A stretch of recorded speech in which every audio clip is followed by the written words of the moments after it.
Natuwa ang mga magulang ni Cassandra nang bumalik na siya sa bahay nila. Pagkaraan ng 2 araw, nakatanggap siya ng tawag mula kay Tito Edgar. Iha, magkakaroon ako ng maliit na party dito sa bahay mamayang gabi. Invited ang mga malalapit kong kaibigan.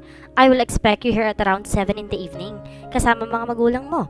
Gusto rin kasi kita may pakilala sa mga kaibigan ko at para i-anunsyo ko nila ang nalalapit na kasal niyo ni Gray. Pilit na pilit ang kasiglaang sumagot siya. Sige po, Tito. Hep? Call me Papa, Cassie? Papa? Aniya? Good. Susunduin ka pala ni Ray dyan sa bahay ninyo. Ho? Yes, nasabi ko na sa kanya kanina. Napapailing na nila pag niya ang cellphone sa kanyang tabi. Ano na naman kaya masasakit na salitang maririnig niya kay Gray kapag sinundo siya nito mamayang gabi? Hanggang kailan niya magagawang magtiis sa ganong pagtrato nito sa kanya? Isang bestidang silk na pink ang kunin na sinot ni Cassandra ng gabing iyon. Haltered iyon kaya kitang-kita makinis sa likod niya. Tinirulahan niya iyon ng puting high-heeled shoes. As usual, hinayaan lang niya halugay ang mahabang buhok niya. Nagpahid siya ng light makeup at rosy pink lipstick. 6:45 nang dumating si Gray. Nauna nang umalis ang kanyang mga magulang. Kay lakas ang tahip ng kanyang dibdib nang masilayan niya ang kapagkuhan ni Gray. Pinasadahan lang nito ng tigin ang kanyang kabuuan. Let's go? Matabang na tanong nito. Tumango siya. Hindi man lang siya inalalayan nito pasakay sa kotse nito. Tumahimik na lamang siya. Pagdating nila sa bahay ni Tito Edgar, marami ng bisita sa maluwag na lawn at napakaliwanag ng paligid. Sa tansya niya, mahigit 30 kataong bisita.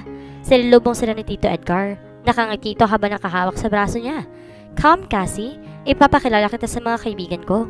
Naging sunod-sunuran siya nakalipas na oras habang nakikipagkwentuhan sa mga bisita. Lahat ay masaya sa kalamang siya ang mapapangasawa ni Gray. Hanggang sa hapagkainan siya at si Gray ang topic ng lahat. Lahat excited sa nilalapit na kasal. Pagkatapos kumain, nagkaya ng lahat na magsayawan. Let's give this piece to Ray and Cassie, ani Tito Edgar. Napatingin siya kay Gray. Napansin niyang parang napipilitan lang ito ng tumayo at ilahad ang kamay sa kanya. Tumayo na rin siya. Bahagya pa siyang napangawi ng maramdaman ang mahigpit na pagkakahawak nito sa kanyang kamay. Pumagit na sila sa dance floor at nagsimulang sumayaw. Gusto niyang isandig ang ulo sa balikat ito pero pinigilan niyang sarili. Bakit ganito ang nangyayari sa atin, Gray? At kailan mo kaya titigilan ng pananakit sa puso ko? I love you so much, hindi mo ba nararamdaman yon? Gusto niyang umiyak habang patuloy sila nagsasayaw. Halos hindi makapaniwala si Cassandra nang biglang dumating si Oliver sa kalagitnaan ng kasiyahan. Saka sumagi sa isip niya na nabanggit ito noon sa kanya na family friend itong magtiyo. Sinundan niya ng tingin si Gray at Oliver na nagkamay at nagkwentuhan saglit. Nang pumasok si Gray sa loob ng bahay, nagkaroon sila ng pagkakataon ni Oliver na makapag-usap. Umupo kasi si Oliver sa upuan na pakinakante ni Gray. Malungkot ang anyo nito habang nakatunghay sa kanyang mukha. Kararating lang namin ang anak ko galing Hong Kong kanina umaga. Pagkatapos na 9 days sa Eloisa, lumabas na kami ng bansa ni Vladimir para pansamandaling makalimot. At kaninang hapon lang tumawag si Tito Edgar sa akin. He told me na malapit na ikasal si Gray to a very beautiful girl named Cassie. Labis ako nagulat sa nalaman ko, Cassie. And then kanina, hindi na rin ako nakatest na hindi magsabi kay Gray na ako ang dati mong nobyo. Hindi siya nakapagsalita. Nagulat nga si Gray. Noon kasing nakatakda ang kasal natin, nasa ibang bansa siya. Bisa sa seminar tungkol sa negosyo nila. Napatungo lamang siya. Hay, bakit malungkot ka? I'm sure mahal mo si Gray kaya pumayag na magpakasal sa kanya. Napahagat labi siya. Kasunod yun ay ang pagtulo ng kanyang mga luha. Cassie? Hindi rin niya napigilan ng sarili magtapat dito. Nagkautang ng 1 milyong piso si Papa kay Tito Edgar. At dahil walang pera si Papa para maibalik yon, inilahat Tito Edgar ang proposisyong ito. Na kung magpapakasal ako kay Gray, hindi na niya sisingin ang utang ng Papa. Hindi nakaimik si Oliver. Halatang nabigla ito sa nalaman. Mabilis na pinahid niyang kanyang mga luha. Baka may makapansin sa ikinikilos niya. Tumayo siya. Excuse me, Oliver. Pupunta lang ako sa restroom. Tumango ito bagaman may pag-aalala sa mukha nito. Matagal na namalagi si Cassandra sa loob ng restroom para kalmahin ang sarili. Nang lumabas siya ay nakaabang si Oliver sa kanya. Cassie, we need to talk. Oliver? Inawakan itong kanyang braso at iginiya siya sa pinto palabas ng kusina. Oliver, baka hanapin nila tayo. Nasabi niya. We will just talk. Anito. Humantong sila sa likod ng bahay. Umupo sila sa cemented bench doon, malapit sa grotto. Now tell me, labag ba sa loob mo ang pagpapakasal nito kay Gray? Matagal bago yung nagawang tumugon. The truth is, mahal ko si Gray, Oliver, but he doesn't love me. Napipilitan na siyang pakasalan ako dahil ayaw niyang suwayan ang kagustuhan ng Tito Edgar. He told me na kinamumuhian niya ako at kahit may kasal na kami, ganoon pa rin ang mararamdaman niya sa akin. Bumuntong hininga ito. Hinawakan siya nito sa kanyang balikat. Kasi ayoko nahihirapan ka, and I'm willing to help you. Kung gusto mo, papahiramin kita ng pera para mabalik din yung pera na hiram ninyo kay Tito Edgar para hindi mo na kailangan magpakasal pa kay Gray. Halos hindi niya mapaniwalaan ang naririnig. Sinalubong niya ang tingin nito. He smiled at her. Do you know that I still care for you, Cassie? At nasasaktan ako kapag nasasaktan na nahihirapan ka. I want to help you. Ayoko magpakasal ka kay Gray dahil alam ko na hindi magiging maganda ang buhay ninyong dalawa. Hindi na niya napigilan ang sarili. Sinubsob niya ang mukha sa matipunong dibdib ng dating kasintahan at doon humagulhol. Yon ang tagpong naabutan ni Gray. Mabilis na naliyo niya ang katawan kay Oliver at tagli niyang pinunasan ng luha ang mukha. Pilit na sinunubong niya ang paningin ni Gray na punong-puno ng puot na tila anumang oras ay sasabog ito. Pwede ko bang makausap ang fiancé ko, Oliver? Tanong ni Gray na halata ang pagtitimpi sa tinig ito. Sure, Gray. Mahinahon ang tinig na tugon ni Oliver. Tumayo ito at saglit na humarap sa kanya. Pupunta muna ako sa labas, Cassie. Tumango lamang siya. Hinablot agad ni Gray ang kanyang braso. Mariin ang pagkakahawak nito roon. Nagsusumbong ka ba sa dati mong nobyo, Cassie? Anong sinabi mo sa kanya? Na kung niloko kanya noon, ngayon ang tsansa mo na manloko ng ibang lalaki, ganun ba? Nag-iingit-ngit na sabi nito. Napapikit siya dahil sa sakit na dulot ng pagkakahawak nito sa kanyang braso. Bitawan mo ko, Gray. Nasasaktan ako, please. Binitawan sa nito pero nasa mga mata pa rin ito ang matinding galit. Lalo mo lang dinagdagan ng galit na nararamdaman ko para sa iyo, Cassie. Alam mo ba yon? Hindi ko alam kung kakayanin kong pakasalan ka. Who knows? Baka bigla rin ako umurong katulad ng ginawa ni Oliver sa iyo. Halos mayanig ang buong katawan niya sa narinig. Hindi niya inaasahang maririnig ang galong ng mga kataga mula rito. Bago pa man niya magawang ibuka ang bibig, tumalikod na ito at iniwan sa roon.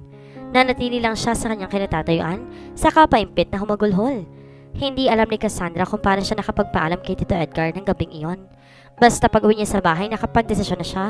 Tatanggapin niya ang tulong na alok ni Oliver. Ibabalik niya ang pera kay Tito Edgar para hindi din niya kailangan pa magpakasal kay Gray. Yon ang gagawin niya dahil hindi niya kaya makipagsapalaran sa maaaring gawin ni Gray sa mismong araw ng kanilang kasal. Baka ikamatay niya sakaling tutuhanin ito ang banta.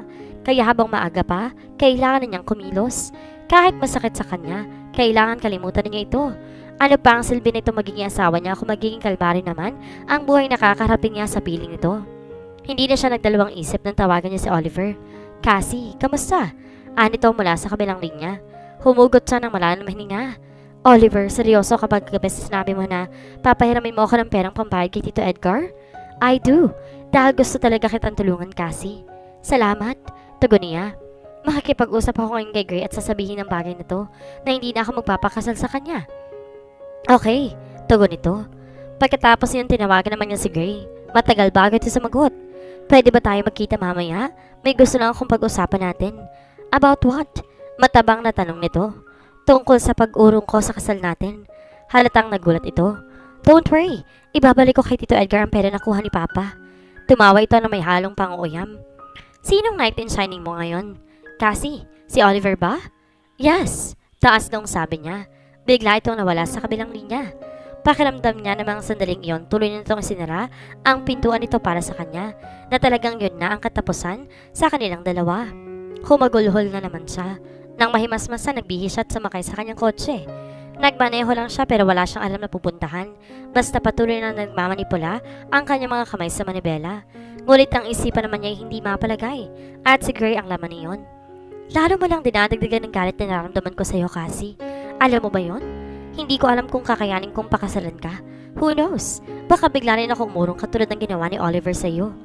Ang tinig na yun ni Gray ang umalingaw pa rin hanggang sa mga sandaling iyon sa kanyang pandinig. Napahagat labi siya. Why, Gray? Why are you doing this to me? Nagkamali ba ako sa inakala ko noon na may pag-ibig ka rin nararamdaman sa akin? Hindi na niya napigilan ang sarili. Tumuro na naman ang kanyang mga luha hanggang sa humabo ng bagya ang kanyang paningin.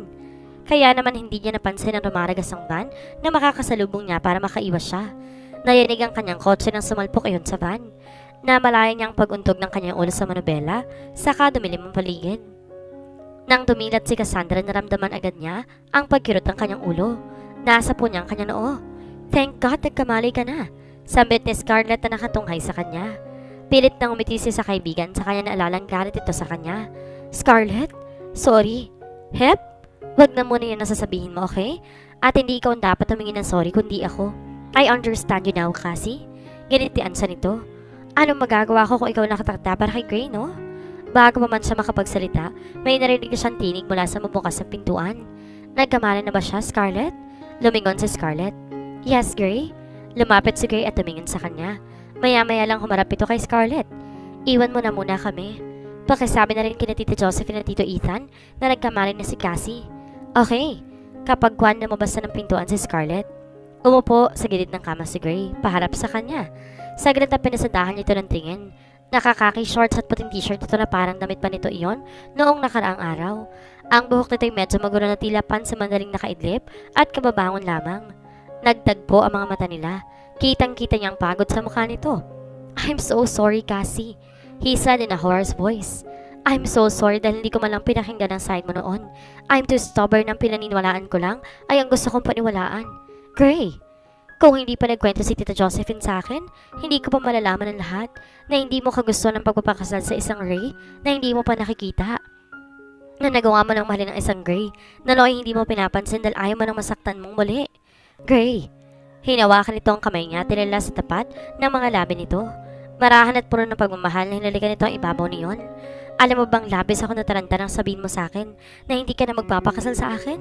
Natutulungan ka ni Oliver para mabayaran ang pagkakautang ng papa mo kay Papa Edgar. Kaya nga pinutol ko agad ang ating pag-uusap. Nagmadali akong puntahan ka sa inyo para magmakaawa na huwag mong gawin yun at mangangako ko sa harap mo na paliligayahin kita. Kalilimutan ko na lahat ng mga problema basta maging asawa lamang kita. Pero hindi kita nadatnan. Ang sabi ng mama mo, umalis ka raw. Yun ang time na nagkwento siya tungkol sa naramdaman mo. And then maybe after half an hour, nakatanggap siya ng tawag mula sa police station at ibinalit ang pagkakaksidente mo. Alam mo bang halos gusto ko nang humugulhol habang patungo kami ng mga magulang mo dito sa ospital, Cassie? At nang makita kong dugoan ka at walang malay, I thought iiwan mo na ako. Walang sabi-sabing niyakap siya nito na mahigpit. God, I nearly went crazy ng ilang oras na kami nagbabantay dito at wala ka pa ring malay. Hindi ko mapapatawad ang sarili ko kung may nangyaring masama sa'yo. Gray, hindi na niya napigilan ang sarili. Napaiyak na rin siya. Oh my, Cassie, please don't cry. I hate it when I see tears in your eyes. Now listen, for the first time in my life, ngayon lang ako umibig ng labis sa isang babae. Pero nagpatuloy pa rin siya. Isinabsob niya ang mukha sa dibdib nito. Oh Gray, I love you so much. Hinalikan siya nito sa mga labi. He kissed her hungrily. Magpagaling ka agad, sweetheart, dahil magiging busy na tayo sa nalalapit nating kasal. Oh yes, sweetheart. At dito na po nagtatapos ang kwentong pag-ibig ni na Grayson at Cassandra. Hanggang sa muli. Salamat po.